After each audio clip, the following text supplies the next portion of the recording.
All right, the hardest hit parts of Texas are all in Congressman Chip Roy's district, and the congressman joins us tonight. And sir, thanks for coming on.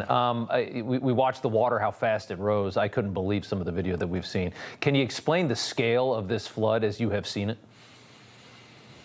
Yeah, Rob, thanks for having me on. You know, my family goes to a area on the Guadalupe right there in Kerrville for 4th of July virtually every summer to go see Robert Earl Keen. This year it was going to be William Beckman. And, you know, where that concert is, they had the stage set up. That water rose about 26 feet, I'm told, in roughly 45 minutes to an hour at that point between 4 a.m. and 6 a.m. Now, that's in a wider area right there in Kerrville, right? But if you go up the river 20 miles where all these camps are located, and there's 18 of these camps, they had about 900 kids up there. We safely evacuated about 850 or 60 of them. And obviously we lost tragically, I think, somewhere around 27. We're obviously still in the process. Yeah. That area is where the water is a narrower area and where that water rose even more quickly, especially at that point in time in the morning. And that's the real tragedy here. The timing of this, it was the perfect storm, getting 10 to 12 inches dumped right there in that one spot, sitting there in that tropical storm format, and that happening at 4 to 6 a.m. on a holiday. And so we're going to have to look at all this and look at alert systems and all the warning systems stuff going forward. But right now, I'm just so proud of the people that have showed up to go deal with all of this, to be there for the families, to save lives, to give one's life to save lives, and to lose one's life. It's the ultimate sacrifice. I mean, yeah, some of the stories of heroism, as sad as the stories are of who was lost, and some of the listen to some of the fathers that we've played, it's just been horrible. But the stories of heroism have been impressive as well. Anybody that you know personally affected by this? You know a lot of people in that district. Yeah, many people that I know from across the country, but people here. I mean, I've got a friend of mine that worked with me in Senator Cruz's office. Her daughter, she was able to go recover. She was there. A young girl, but her best friend was lost. Another acquaintance who went to law school at the University of Texas, where I went, friend of a friend, he just lost 2 daughters.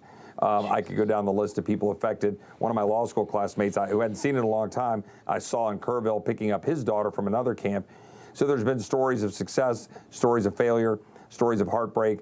I've got lots of friends and family that are affected by it and have lost people. But again, the stories like Dick Eastland, who lost his life trying to save several of those girls who owned Camp Mystic, who's known as the grandfather who would teach them how to fly fish. He was just, beloved. But then there was the story of Jane Ragsdale, and she gave her life, but I think she saved 4 or 5 kids in the process, active in the church, in the Presbyterian church there in Kerrville.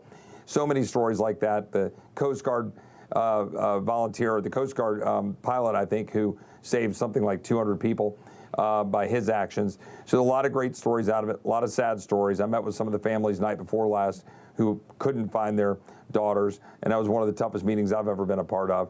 But, a lot of strong people, a lot of faith. Last point, those girls that left Camp Mystic, I don't know if you've seen the videos, where they're singing hymns while they leave the camp, and they're watching the devastation, yet they're still singing their hymns, giving honor to God and glory to God. It just tells you why these camps are so important.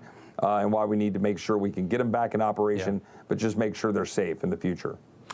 This story was so immediately politicized, and not just by Democrats, but by very mainstream media like ABC News, Stephanopoulos on Sunday morning, immediately jumping to try and figure a way to tether this to the presidency and to make it a negative story for him. As far as you have seen from what you've looked into, and I know it's early, is there any indication at all that there is an ounce of truth to the idea that some of the funding cuts could have made this situation worse? Yeah, I mean, point number one, I've been focusing on the people and the tragedy and not trying to politicize it and not looking ahead. There'll be time to figure out what worked, what went wrong. But point number two, I have been looking into it, at least briefly, and the idea that these cuts had any impact. First of all, the cuts were heavily to a bunch of the woke garbage and a bunch of the climate change garbage that they have under NOAA. But importantly, they had multiple people who were present in New Braunfels, Texas, which is where they operate out of. They had more staff present. And so, and the idea that many of the cuts wouldn't even take place till fiscal year 26 anyway. So that's all made up. That's nonsense. Yeah. Now, whatever issues there are, whatever weaknesses there are between federal, state, and local, those would have been long since in place, right? Under Democrat and Republican administrations, under Republican and Democrat leadership, local leadership and state. We will go through and look at what could be done better.